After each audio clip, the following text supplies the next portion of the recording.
These monsters are kept by the Grim Reaper. Their purpose is to punish those who commit crimes, but escape justice through legal loopholes. Right now, Charles is nervously checking his phone because he's about to be punished by the Grim Reaper in just 1 minute. When the clock hits 1:20 p.m., 3 monsters suddenly burst into the cafe. Their target is Charles, who committed a serious assault but got off scot-free by fabricating evidence. Fortunately, Charles isn't paralyzed with fear yet. He quickly dashes out of the cafe and escapes. But those 3 monsters clearly aren't letting him go. Despite their massive size, they move with shocking speed. However, they keep their distance from Charles, not rushing to catch him right away. It's as if they're toying with him, waiting until he's exhausted and sees no hope of escape before suddenly charging at him. Terrified, Charles quickly hides under a car, but the monsters simply crush the car flat and then drag him out from underneath. At this point, Charles feels unprecedented despair and deeply regrets ever committing the crime. But the monsters give him no chance for remorse. They pin him to the ground. Then, they gather around, open a portal to hell, and cast Charles's soul into it. After punishing Charles, the 3 monsters suddenly rush toward a nearby hotel entrance and vanish. Such a bizarre murder in a bustling downtown area naturally draws serious attention from the police.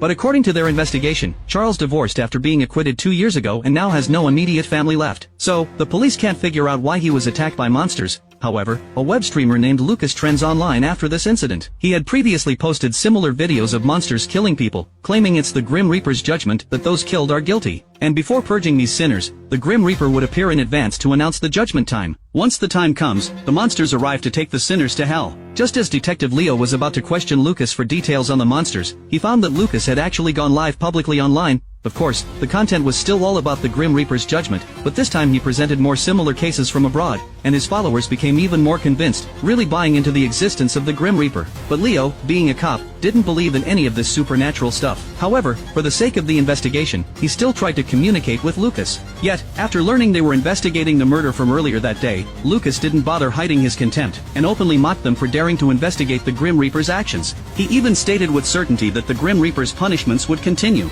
Sure enough, 2 days later, a single mother named Olivia suddenly received a notification from the Grim Reaper. She would be punished at 3 p.m. 5 days from now, and her soul would be taken to hell by the monsters. Faced with this death notice, Olivia didn't go to the police first. Instead, she brought the video her son had recorded to Lucas, seeking a solution. But Lucas told her flatly that no one could escape the Grim Reaper's punishment. However, Lucas soon returned with a police officer and a lawyer to see Olivia again. He proposed that Olivia go live on the day of her judgment, broadcasting the event of her being punished by the Grim Reaper. If she agreed, he would pay her $2 million as compensation, so that even if she died, her children could live comfortably with that money. Seeing both a police officer and a lawyer present, Olivia sadly agreed. But one thing deeply confused her: she had never done anything wrong.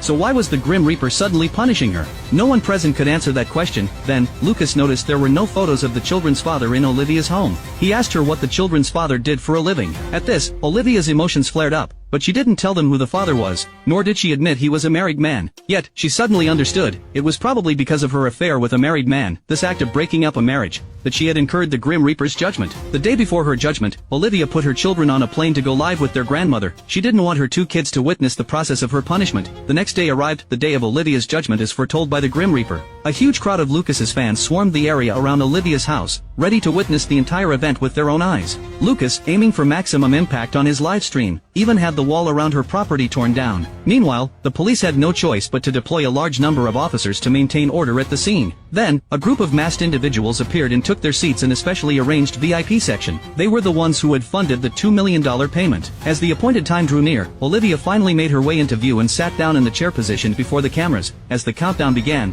Olivia could no longer hide her fear. She desperately wanted to see her children one last time before her judgment, but that chance was gone. When the time came, the monsters suddenly smashed through her front door and strode directly toward her. Just as they were about to claim Olivia's soul, Leo stepped forward alone to confront them. He drew his handgun and opened fire. The bullets, however, clearly did no harm to the creatures. One of the monsters finally swatted him aside, knocking him unconscious. Then, before the watching crowd, the monsters ended Olivia's life and cast her soul into hell. After completing their punishment, the 3 monsters leaped up and vanished into thin air once more. After a brief moment of stunned silence, the entire crowd dropped to their knees in prayer, silently vowing to be better people from then on. Following this broadcast, Lucas's follower count exploded. He was hailed as the Grim Reaper's official spokesperson on Earth. When Leo came to, the city streets were deserted. Everyone was too afraid of doing wrong to even step outside. What Leo didn't know was that the video of him shooting at the monsters had spread online. Promoted by various streamers, he was now branded as a villain for disrespecting the Grim Reaper. As he tried to make his way home, people on the street recognized him, surrounded him, and began began to beat him. Fortunately, someone noticed that Lucas was calling him, and the attack stopped. Almost everyone present was a fan of Lucas.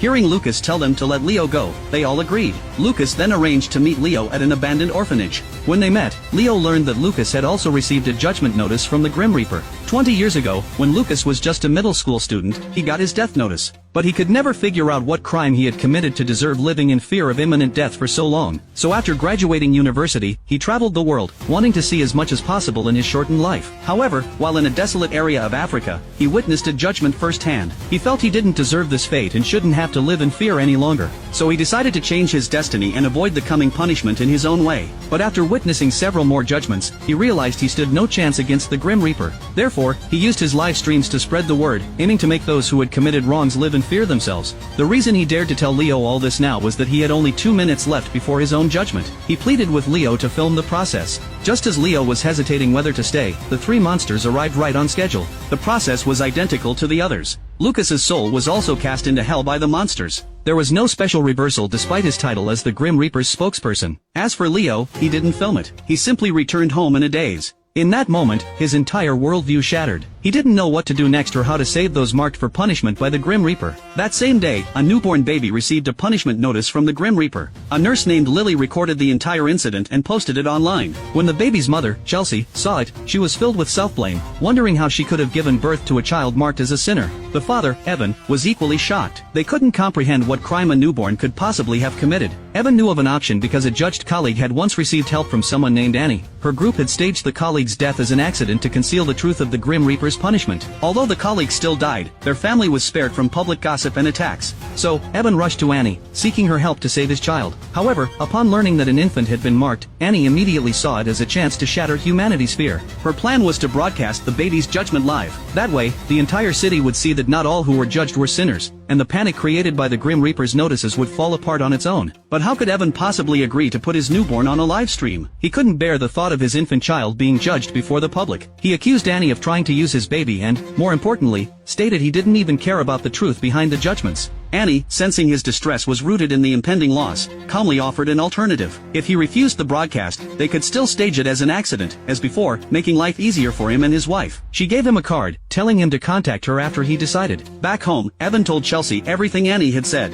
Unsurprisingly, Chelsea was firmly against it. She also refused to let Annie stage their child's death as an accident. She was convinced their baby was innocent, and that the Grim Reaper had made a mistake. So, as the hour of judgment approached, the couple took their baby outside, determined to plead with the monsters to spare their child. When the monsters appeared, they ignored Chelsea's desperate pleas, intent on claiming the infant's soul. Chelsea clung desperately to her baby, refusing to let go. When the punishment ended, the souls of both Chelsea and Evan were taken to hell, but their child miraculously survived. Annie stepped forward and picked up the infant, while someone nearby thoughtfully offered a blanket to wrap the baby in. Everyone was now deeply confused. What was the true basis for the Grim Reaper's punishment? No one could guess the answer. Meanwhile, in a staggering turn of events, all the people who had previously died by the Grim Reaper's judgment miraculously came back to life, and each of them had awakened with different supernatural abilities.